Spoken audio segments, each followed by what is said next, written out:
Now more breaking news. Former Illinois Governor George Ryan has died. He was 91 years old. CBS News Chicago's Lauren Victory is live in the newsroom with more on his life and legacy. Lauren?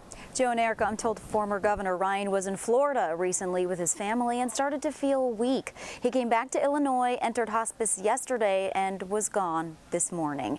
George Ryan's political career started when he served on the Kankakee County Board. He was elected to the Illinois House of Representatives and eventually served as Speaker of the House. Lieutenant Governor came after that. Then he was Secretary of State.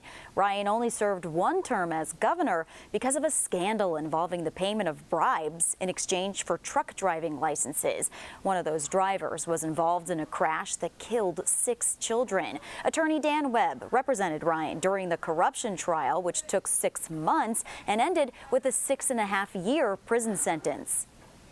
George was found not guilty of many counts. He was convicted of some counts.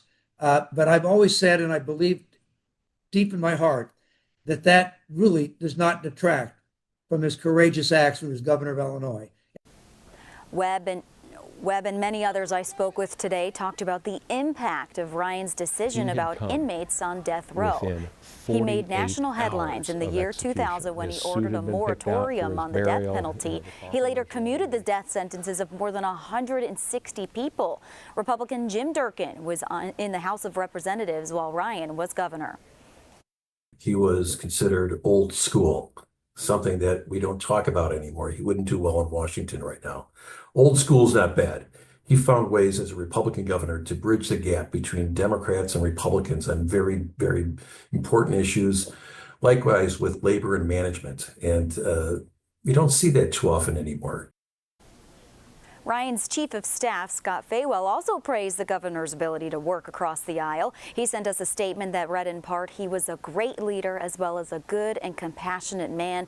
He will be missed." Faywell, as you'll remember, also served time for corruption and testified against his ex-boss. Attorney Webb and Rep. Durkin told me how lunches with Ryan were full of people stopping by and shaking his hand. They are adamant the former governor's legal troubles did not define his career or life. Joe? Lauren, thank you very much. George Ryan began as a small-town pharmacist, worked his way up to governor. Again, dead tonight at the age of 91. He leaves behind 6 children, in addition to several grandchildren and great-grandchildren.